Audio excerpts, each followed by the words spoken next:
Hello, Newsmax Daily Podcast family. Happy Friday. It is April the 25th, 2025. My name is Kay Hill, filling in for Tony Marino while he's out on his very special assignment. I was a little bit late to send the show to my producer Ken today. I feel kind of bad, but let me tell you why. I woke up this morning to the sound of crying. These teeny tiny little cries. You know, my husband and I, we live on a very small homestead, and we have 3 porch kittens who moved in not long after we did. We tend to be followed around by a lot of animals, actually. We named the kittens Judy, not Judy, and definitely not Judy.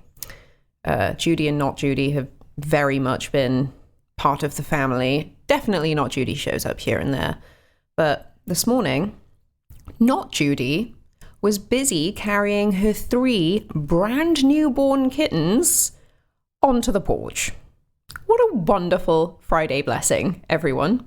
So yes, they live on the porch now. Not Judy was having a heck of a time actually carrying them up, but all 3 are very comfortable. Mama is happy. They are cozy. They are safe from our chickens and all of the other beasties that live around here. So if anyone needs kittens, we got you, fam. Thought I'd share that cute little story this morning. Start us off on a happy note, because I'm about to totally ruin the vibe with my good friend Carl Higbie's Frontline monologue on radicalized Islam. Bet you didn't see that one coming. Yay! How safe do you feel? I mean, you got the cops to protect you, right? You got the military too, right? You sure? Because yesterday, and I'm shocked more people aren't talking about this, dual citizen of Lebanon and America who openly identified as Palestinian went into the Air National Guard to, according to the indictment, to get military weapons training. He was just charged with 9 counts related to terrorism yesterday. Now, he had already been charged with detonating pipe bombs targeting Jewish facilities, but now, in this superseding indictment, it turns out he lied about his loyalty to the United States. He's being charged with false statements in an attempt to obtain a top-secret security clearance, among other things. Keep in mind, this is a U.S. service member that was, in fact, granted a security clearance review. He lied through 3 separate interviews before they caught him, all the while openly supporting and expressing support for Lebanon, Hezbollah, and Hamas. Look, here, page 4 of his indictment. Hamad, his name, he told others that despite joining the Air Force, he was still more loyal to Palestine and Lebanon than the United States. On his social media, he posted multiple times things like this, quote, "Been toting that K since I was a boy," pictures of him as a kid, "don't play with me." He also said, "All right, y'all say a prayer with me. Inshallah, one day each bullet in this kisses the foreheads of the Zionist oppressor. Amen," which is amen. This guy was a terrorist enlisted in our military with a pending security clearance and access to weapons. This is a real problem that's been around for a while, and it's not being addressed. I hope Pete Hegseth is on it after this. But I'm just going to come out and say it, because our intel community has, and our military and all of politics, has basically been so wrung out on DEI training that they're afraid to even suggest anyone with radical Muslim views might actually carry out action on radical Muslim views. Now, going back to the 90s, Ali Muhammad, the former U.S. Army sergeant, pled guilty in 2000 to conspiracy charges related to al-Qaeda's 1998 U.S. embassy bombing in Africa. Semi Osman, U.S. Army convicted in 2002 on terrorism charges for hosting a terrorist training camp on his own property shortly after converting to Islam. Jeffrey Battle, U.S. Army Reserves, convicted in 2003 while trying to join al-Qaeda. Hassan Abu Jihad, U.S. Navy, converted to Islam in 1995, was charged in 2002 and convicted in 2008 with leaking classified information to al-Qaeda. Bryant Vinnest, U.S. Army, for a few weeks. After converting to Islam in 2004, he provided detailed information about New York's train system in an attempt to facilitate terrorist attacks. He pled guilty in 2009. You remember Fort Hood? Major Hassan? That guy killed 12 soldiers, 1 civilian, and an unborn child, injuring 32 more on a military base. His motives were driven by radical Islam. He's currently on death row, thank God. The FBI actually knew he had communicated with Anwar al-Awlaki, a Yemen-based al-Qaeda cleric, before the shooting, too. And yet, after that, even after that, Obama, on multiple occasions, refused to acknowledge radical Islam. There's no magic to the phrase radical Islam. It's a political talking point. There's not been a moment in my 7.5 years as president where we have not been able to pursue a strategy because we didn't use the label radical Islam. But even after a U.S. Army major murdered fellow soldiers, we still didn't root out this problem. Paul Rockwood, 2010, U.S. Navy, who converted to Islam in 2001, created a hit list of U.S. targets for assassinations and bombings after attending an Islamic center in Virginia. Tons of examples here. Cole Bridges ended up pleading guilty for terrorism. Ethan Melzer gave information to al-Qaeda affiliates about troop locations and movements in Afghanistan. Remember this guy, Shamsud Din Jabbar, Army? He was the one who just drove a vehicle through the New Orleans Mardi Gras party and had an ISIS flag. And now we see this stuff yesterday. I list all these names because there's a fact pattern here. But anytime someone says the truth, people get very uncomfortable. But there is a problem with radicalized Muslims in our military and some in our culture. Okay, well, I'm terrified. Are you? Great. I wanted to include this segment today because even though it's Friday and we all want to have some fun, it's always important to remember that there are people out there fighting every single day to protect us from the monsters who want to destroy us. And trust me, they ain't your celebs preaching on social media. So with that in mind, let's take a turn over to Rob Finnerty, who I promise, is going to lift us back up with some laughs at the expense of ranty celebs who don't realize their own limitations. Anyway, let's get into it.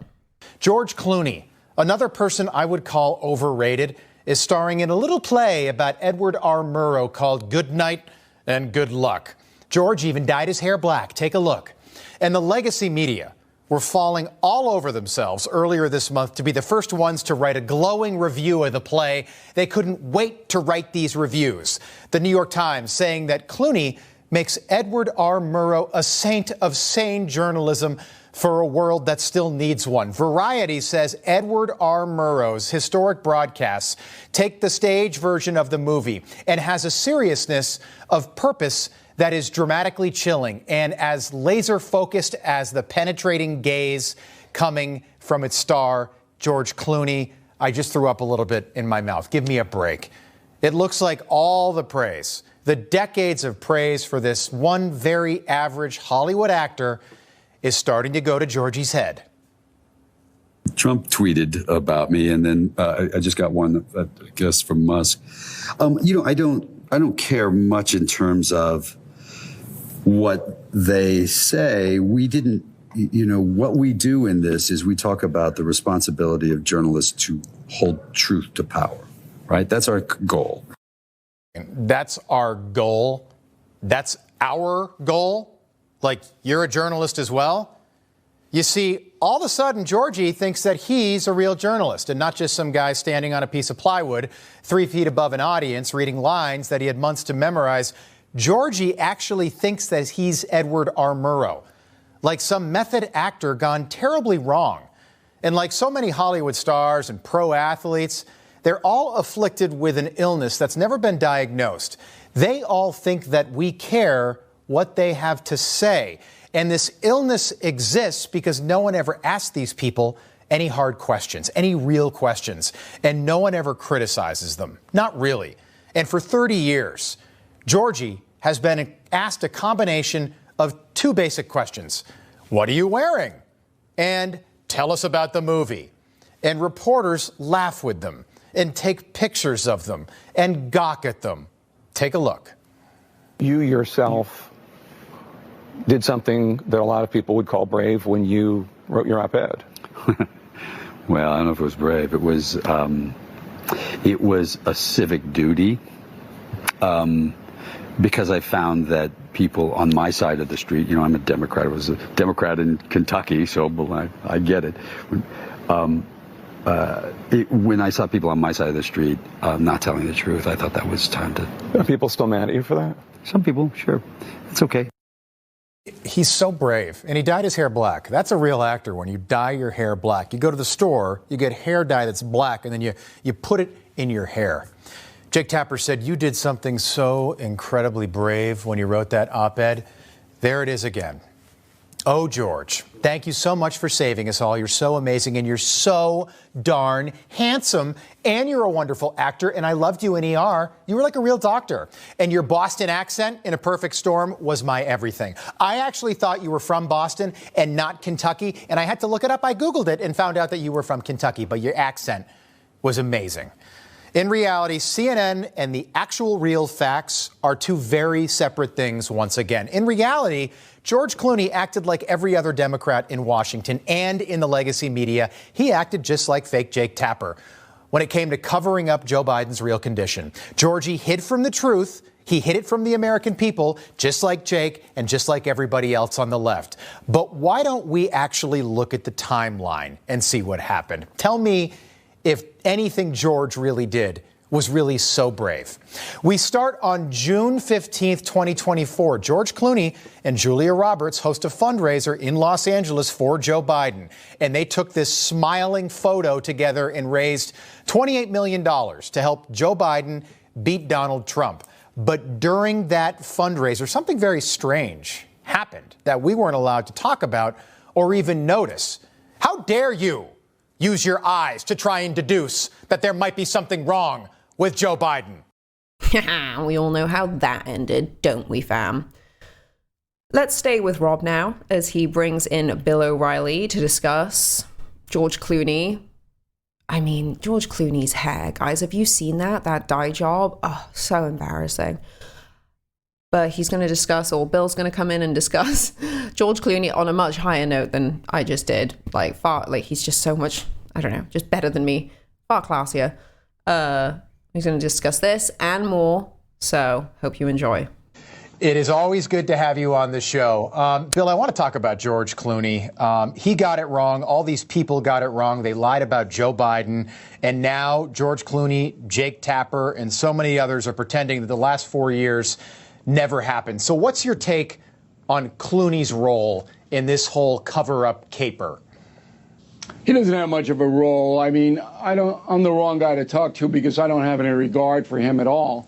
After the 9/11 attack, there was a huge telethon fronted by him, and I participated in that telethon. It raised hundreds of millions of dollars to families who lost loved ones after the 9/11 attack. And then the charities involved couldn't get the money of the families. I asked Mr. Clooney personally to intervene. He would not. He attacked me, so I don't have any respect for him at all. Yeah, I don't think many people have a lot of respect for him, certainly not in conservative circles. Take a listen to what he said about journalists, because he's doing this play now, Good Night and Good Luck, not far from where you and I are sitting here in New York, and he apparently thinks he's a journalist now. Take a listen. Megyn Kelly, she's who's come out and said, I'm not a journalist. I didn't say I was a journalist. Neither is she, by the way. Anyway. But I'm not quite sure what she's done. I've at least been to Darfur and Sudan and the Congo and been shot at and to try to get stories out. I'm not quite sure what she has done to be a journalist. What do you make of that, Bill? Megyn Kelly's not a journalist, according to Bill O'Reilly or George Clooney. Look, Mr. Clooney's father was a very good journalist, and I believe that he knows the essentials of getting information out to the people. I don't know why he attacks people personally. What's in it for Clooney to do that? I don't know. You got your play, Edward R. Murrow. You're featuring him on Broadway. That's a good thing. Murrow is a good journalist. Well, why do you got to attack people? I just sense it's this immaturity on the far left, and he is a far left guy, Clooney. This kind of, if you don't see it my way, you're not worthy. I don't really know what this is. It has not worked for him, in my opinion. But, I really don't pay a lot of attention to George Clooney. We got a lot of serious stuff going on in this country. Well, this is part of it, Bill. Here's something for you. The markets have had 3 good days in a row now, back in the black. I want to ask you about tariffs. Do you think that Trump regrets maybe how he's executed these tariffs? Sure. He's nimble enough to now modify it a little bit. The essential trying to get fair deals for America was a good thing. How could you object to that? But when you drop everything at once on a system that does not handle uncertainty well, that's trouble. So I don't know if the Trump administration thought it out.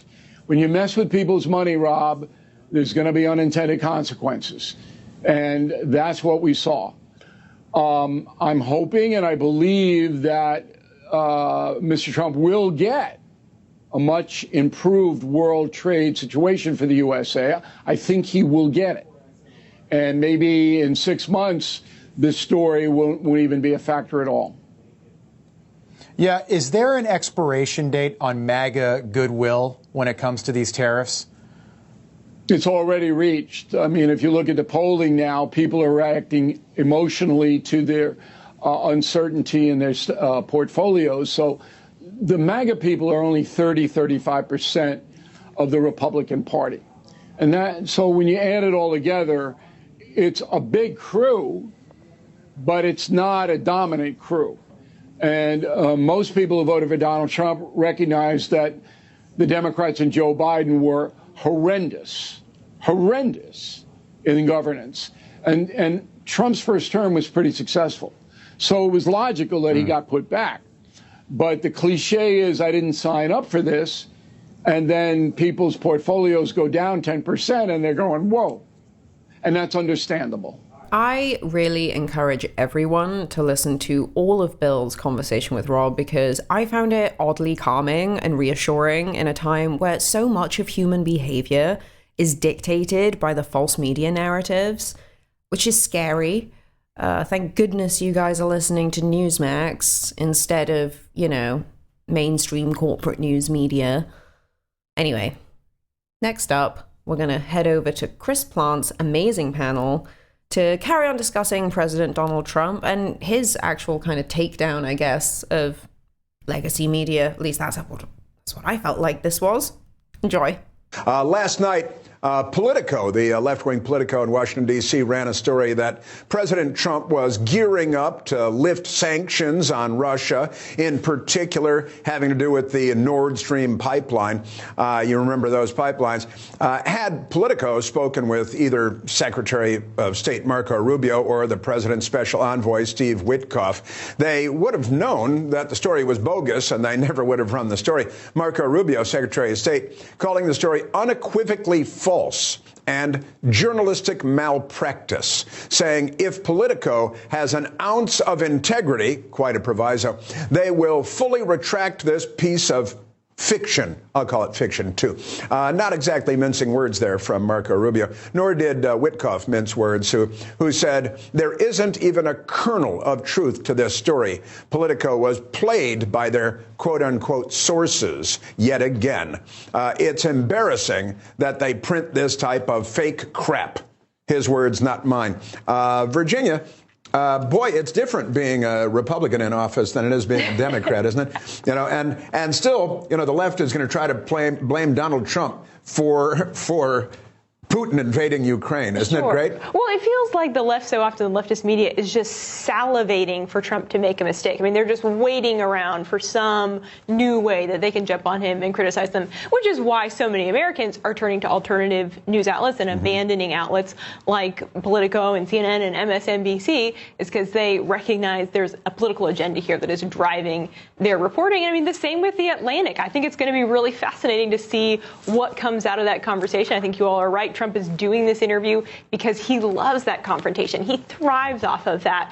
And yet that article is not going to sway any of the American public because they know where Politico stands. They know where The Atlantic stands. No one reads The Atlantic. The Atlantic, which is co-owned by Democratic mega donor Laurene Powell Jobs. And what I think is also important here is that, and Jason was right, Trump did say he would have peace on day one. But I think it's a good thing that that's not what happened, because Trump is saying whether it's with Russia and Ukraine, whether it's with Iran, whether it's with Gaza, Trump obviously would like the Nobel Peace Prize. I think everyone understands that he's not going to get it because the Nobel Peace Prize is basically for anti-peace. It's for mostly horrible people to receive nowadays.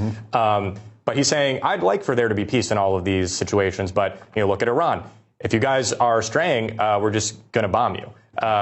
Shalom Hamas. We've talked about that as well. So peace for peace's sake sounds nice, but I think the Trump administration is understanding, hey, that might not be the best. And I think Rubio's right, you know, call out Politico all day long. But you're seeing, and I'm frustrated by this sometimes, you're seeing top Trump administration officials this week at a conference run by Semaphore, which I call Shemaphore, because it's funded by the Chinese Communist Party. If you hate these outlets and they lie about you, you don't need to go to their little swanky conferences that no one goes to. Yeah, but to the credit of Secretary Rubio and Ambassador Witkoff, they're responding quickly, number one. Number two, there's still very much a deep state and a problem with the leaks that are coming out of I totally agree. The State Department, the National Security Office. I mean, the advisor's office, they still have really, I think, some serious issues with what they're dealing with, where sources continue to talk to the media, providing them with these types of information. But at least now they have a response mechanism quickly. No, I totally agree with you. And, you know, you're seeing a difference between sources and unauthorized leaks, right? You're seeing the DNI with Tulsi Gabbard literally prosecuting unauthorized But those sources are the leaks. I mean, they're the leaks. There's a little, I mean, unauthorized leaks of, like, classified information, I'm saying. Or unclassified information, like what we're seeing here with these potential sanctions. Totally agree. My point is just, okay, if Politico is going to lie about you, you know, you don't need to, like, continue feeding them exclusive stories, whether they're authorized or unauthorized. Right. Well, you know, the Trump-Goldberg interview, by the way, will be the most read edition of The Atlantic this millennium. Well, that's undoubtedly true, but because of Trump, not because of The Atlantic. Exactly. To be clear, yes. And of course, since we're talking about the Nobel Peace Prize, Barack Obama got the Nobel Peace Prize, and then he used the military to attack more countries than any president since World War II. And Crimea was attacked under Obama, and then the rest of Ukraine attacked under Biden, and the liberals will end up finding a way to blame Trump for the whole thing. All right, so words are not violence, but Chris Plante's last few lines there were such a left hook. Love it. I can't think of a better way to fire you all up for a glorious weekend. I hope the weather is wonderful with you wherever you are. Again, I'm Kay Hill, filling in for Tony Marino. This is the Newsmax Daily Podcast. It's Friday. I don't know why I sang that. It's Friday, April 25th. Thank you for listening, and God bless. News breaks every minute, every day. You need the app, the Newsmax app. Find it free on your smartphone store. Then watch us anytime, anywhere. Information. Truth is freedom. Is Newsmax. It's real news for real people.